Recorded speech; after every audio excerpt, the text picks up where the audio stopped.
Hello and welcome to my channel Sarva Shiksha academy. मैं आपकी host Neetu. आज आप लोगों के लिए एक्सेल के अंदर पाइवट टेबल का एक ऑप्शन लेकर आई हूँ, जो कि बहुत इंपॉर्टेंट ऑप्शन है और सभी इस पाइवट टेबल ऑप्शन के सारे ऑप्शंस यूज़ नहीं कर पाते हैं। तो उन सारे ऑप्शंस को आज मैं आपके साथ डिस्कस करने वाली हूँ। तो जैसा कि आप देख पा रहे हैं, यहाँ एक टेबल मैंने मेंशन कर लिया जिसमें एम्प्लॉय के नाम है, डिपार्टमेंट, सैलरी, बोनस और उनकी नेट सैलरीज हैं। तो इसी टेबल का हम पाइवट टेबल बनाने जा रहे हैं। तो मैंने पूरा डेटा सेलेक्ट किया। डेटा सेलेक्ट करने के बाद आपको यहाँ से जाना है इंसर्ट टैब के अंदर।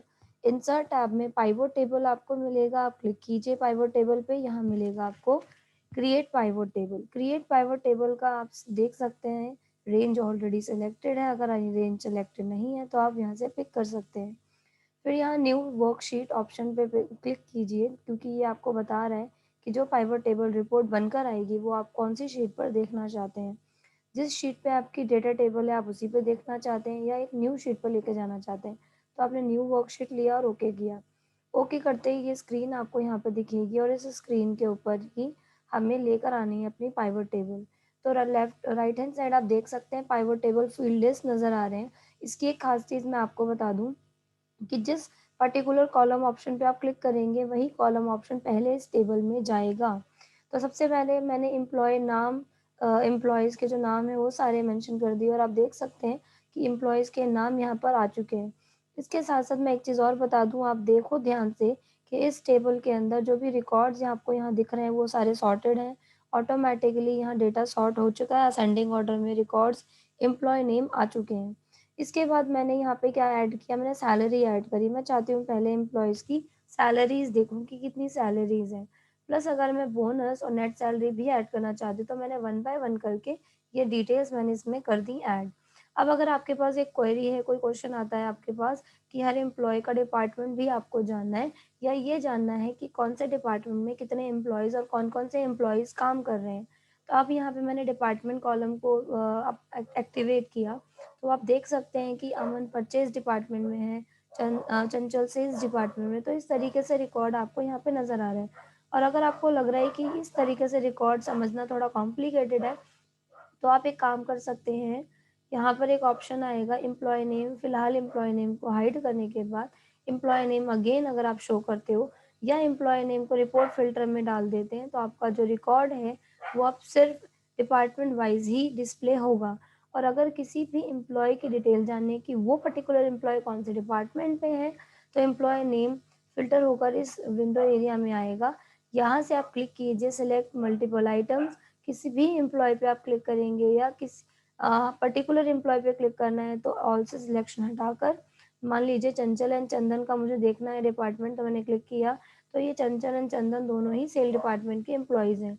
और अगर प्रॉपरली डिस्प्ले करना है सारा तो आप ऑल पे क्लिक करके ओके कर दीजिए। तो सारे एम्प्लॉयज़ के रिकॉर्ड डिपार्टमेंट वाइज भी यहाँ पर आ सकते हैं। एम्प्लॉय नेम को मैंने डिस्प्ले किया। रिपोर्ट फ़िल्टर में डालने के बाद अगर मान लीजिए मैंने डेटा रिपोर्ट फ़िल्टर में ड्रैग किया तो रिपोर्ट फ़िल्टर में जो भी कॉलम आप ऐड करेंगे वो आपको एम्प्लॉय नेम ऊपर डिस्प्ले हो जाएगा। वो कॉलम पाइवट टेबल रिपोर्ट के एग्जैक्ट ऊपर डिस्प्ले होगा और आप सिलेक्ट मल्टीपल आइटम्स पे क्लिक करके इसके साथ काम भी कर सकते हैं। तो फिलहाल मुझे करना क्या है, एम्प्लॉय नेम को वापस यहाँ डिपार्टमेंट के साथ मुझे यहाँ पे मेंशन करना है अपनी पाइवट टेबल में, रिपोर्ट फिल्टर से वापस हटाना है। तो आप वापस से ड्रैग ऊपर नहीं कर सकते हैं, आप एम्प्लॉय नेम को अगेन डिस्प्ले कर लीजिए। अब आप देख सकते हैं कि आपकी पाइवट टेबल कितनी परफेक्ट डिस्प्ले हो रही है, जिसमें आपको बताया जा रहा है कि जो मार्केटिंग डिपार्टमेंट है, मार्केटिंग डिपार्टमेंट के अंदर करण, राजेश एंड राकेश ये तीनों काम कर रहे हैं और इन तीनों की पर्टिकुलर सैलरीज, इनके बोनसेस और इनके जो है नेट सैलरीज डिस्प्ले हो रहे हैं। और मार्केटिंग डिपार्टमेंट के टोटल एम्प्लॉयज़ को इतनी सैलरी डिस्ट्रीब्यूट हो रही है, इतना बोनस डिस्ट्रीब्यूट हो रहा है और इतनी नेट सैलरी डिस्ट्रीब्यूट हो रही है। तो ये चीज़ आपको यहाँ पता चलेगी, क्योंकि अगर हम पाइवट टेबल बनाते हैं तो इसमें एक मेन फीचर क्या होता है कि ये पर्टिकुलर रिकॉर्ड के साथ साथ ग्रैंड टोटल भी डिस्प्ले करता है। तो आप देख सकते हैं कि हर एक डिपार्टमेंट का यहाँ पर इन्होंने ग्रैंड टोटल जो है डिस्प्ले किया है। ऐसे ही परचेज का आप देख सकते हैं, Aman, Harshit and Pradeep under purchase department, Chanchal, Chandan, Sheetal and Sumrit under sale department. और सबका ग्रैंड टोटल भी आप यहाँ देख सकते हैं। सैलरीज का ग्रैंड टोटल, बोनसेस का grand total and net salaries का ग्रैंड टोटल भी यहाँ पर इजीली डिस्प्ले हो रहा है।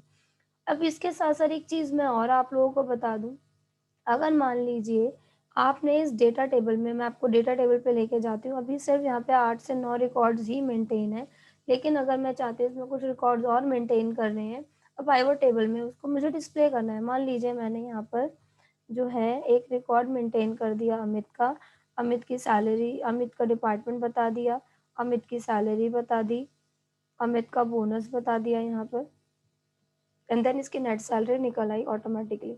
इसी तरीके से मैंने यहाँ पे कुछ रिकॉर्ड्स और मेंटेन कर लिए, और वो रिकॉर्ड्स मेंटेन करने के बाद मुझे यहाँ पे ये कुछ ऐसा कुछ करना है जिससे कि मुझे ये पता चल जाए कि भाई एम्प्लॉय का जो रिकॉर्ड मैं एडिट कर रही हूँ वो ऑटोमेटिकली वहाँ पर जो है डिस्प्ले हो जाए। तो इस तरीके से आप क्या कर सकते हैं, हर एम्प्लॉय की डिटेल्स जो भी डेटाबेस में एडिट होगा, अपडेट होगा, वो ऑटोमेटिकली आप देख पाएँगे। लेकिन मैं आपको बता देती हूँ कि अभी फ़िलहाल मैंने इसमें 3 रिकॉर्ड्स अपडेट किए हैं। आप अपनी शीट पे जाइए जहाँ आपकी पाइवट टेबल रिपोर्ट है, ऊपर आपको पाइवट टेबल टूल्स मिलेंगे, एनालाइज़ का एक बटन मिलेगा, यहाँ आपको मिलेगा रिफ्रेश ऑल। जब मैंने रिफ्रेश किया तो भी आप देख सकते हैं कि कोई भी चेंजेस इस टेबल में नहीं हुए हैं। एक चीज़ और मैं आपको बता देती हूँ, अभी-अभी जो रिकॉर्ड मैंने यहाँ अपडेट किए हैं, वो रिकॉर्ड डिस्प्ले करने के लिए इस पाइवट टेबल के अंदर, एनालाइज़ के अंदर ही चेंज डेटा सोर्स एक ऑप्शन आएगा। मैं आपको यहाँ क्लिक करके बताती हूँ कि ये होगा क्या, इससे हो क्या रहा है। जब जैसे ही मैंने चेंज डेटा सोर्स पे क्लिक किया, तो आप देख सकते हैं इस टेबल के अंदर उतना ही रिकॉर्ड मेंटेन हुआ है, जितना हमने पहले सेलेक्ट किया था फर्स्ट टाइम। तो इसी रिकॉर्ड को आप यहाँ से ड्रैग करके आप अपडेट कर देंगे और एक्सटेंड कर देंगे इस रिकॉर्ड को। तो मैंने इसको एक्सटेंड करने के साथ-साथ कुछ एक्स्ट्रा कॉलम्स भी यहाँ पे रोज़ भी ले लिए हैं, टोटल 20 रोज़ यहाँ पर ले लिए हैं। मैं चाहती हूँ अगर आगे भी रिकॉर्ड इसमें अपडेट हो तो ऑटोमैटिकली मेरी पाइवट टेबल में वो डिस्प्ले हो जाए। अब वापस से क्या करना है, अभी तो वैसे इसमें मैंने क्या किया कि यहाँ से आप इस टेबल को अपडेट करने के बाद अपनी पाइवट टेबल पे वापस जाइए और इसको रिफ्रेश कीजिए। ठीक है, रिफ्रेश ऑल करने पर आपको देखना है कि यहाँ पर अपनी pivot table report properly display होती है या नहीं होती है। तो इस तरीके से हम इस पाइवट टेबल के अंदर चीज़ें अपडेट कर सकते हैं। तो आप देख सकते हैं जैसा कि अभी मैंने अपडेट किया है, change data source option apply किया है। हमने क्या किया था, चेंज डेटा सोर्स ऑप्शन पे जाने के बाद हमने यहाँ डेटा सोर्स को थोड़ा-सा अपडेट कर दिया था। मैं 20th रोज़ तक लेकर आ गई थी और उसके बाद आपकी जो पाइवट टेबल थी, उसमें भी रिकॉर्ड्स अपडेट हो चुके हैं। जैसे कि मैंने अमित ऐड किया था, अमित आप देख सकते हैं अमित का रिकॉर्ड यहाँ पे मेंटेन हो गया है। किरत ऐड किया था तो किरत का रिकॉर्ड भी यहाँ पे अपडेट हो चुका है। इस तरीके से आप क्या कर सकते हैं, शीतल का रिकॉर्ड हमने अपडेट किया, तो ये सारे रिकॉर्ड्स यहाँ पर अपडेट हो चुके हैं। इसके साथ-साथ आप देख सकते हैं एक चीज़ और, यहाँ पे ब्लैंक ऑप्शन भी आ रहा है, क्योंकि मैंने वहाँ पे लगभग 4 से 5 रोज़ एक्स्ट्रा ब्लैंक भी डाले थे कि अगर फ्यूचर में हमारी इस टेबल के अंदर कहीं डेटा अपडेट होता है, तो वो डेटा अपडेट होते ही यहाँ पर रिकॉर्ड्स जो है मेंटेन हो जाएँगे अपने आप ही। तो ये चीज़ फ़ायदेमंद कहाँ हो जाएगी, लेकिन आपको शीट पे वापस चलना है, तो आप देख सकते हैं अभी तक यहाँ पर वो रिकॉर्ड नहीं आया जो मैंने अभी फ़िलहाल अपडेट किया है। तो इसके लिए एनालाइज़ में जाकर आपको यहाँ से रिफ्रेश ऑल करना पड़ेगा, या आप राइट क्लिक करके भी रिफ्रेश कर सकते हैं। तो आप जो भी डेटा अपडेट करेंगे, वो डेटा ऑटोमैटिकली यहाँ ऐड होता चला जाएगा, और ये रिसेंटली आपका डेटा था जो अभी-अभी हमने इसमें ऐड कर लिया है। तो पाइवट टेबल के ऐसे ही बहुत सारे ऑप्शंस हैं, बहुत सारे यूज़ेज़ हैं पाइवट टेबल के, जो आप यहाँ पर कर सकते हैं। इसके साथ-साथ अगर आप चाहें तो number of sum of salary, bonus and net salary, इन कॉलम्स को आप शिफ्ट भी कर सकते हैं। आप यहाँ देख सकते हैं इस पाइवट टेबल फील्ड लिस्ट में सैलरी पहले आ रहा है, फिर बोनस आ रहा है, फिर नेट सैलरी आ रहा है। तो आप इसको स्विच भी कर सकते हो, तो आप देख सकते हैं बोनस पहले आया, फिर सैलरी एंड नेट सैलरी। तो इस तरीके से आप अपने कॉलम्स को स्विच भी कर सकते हैं और देख सकते हैं यहाँ पे रिकॉर्ड्स।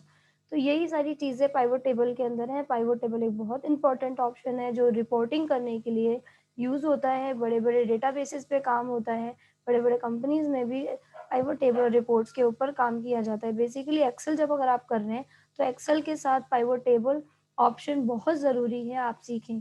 तो इसी तरीके की और भी वीडियोज़ के लिए आप हमारा चैनल सब्सक्राइब कीजिए, सर्व शिक्षा अकेडमी। और अगर आपको हमारी ये वीडियो अच्छी लगती है, समझ आती है, तो आप कमेंट बॉक्स में कमेंट करके हमें ज़रूर बताइए। इससे क्या होगा कि हम जो भी वीडियोज़ आपके लिए बनाते हैं तो उससे एप्रिसिएशन मिलेगा। अगर हम कुछ गलत करें तो आप उस पे कमेंट करके बताइए। और अगर हम सही कर रहे हैं तो प्लीज़ एप्रिसिएशन के लिए हमारे चैनल की वीडियोज़ को लाइक कीजिए, हमारे चैनल सब्सक्राइब कीजिए। Thank you so much.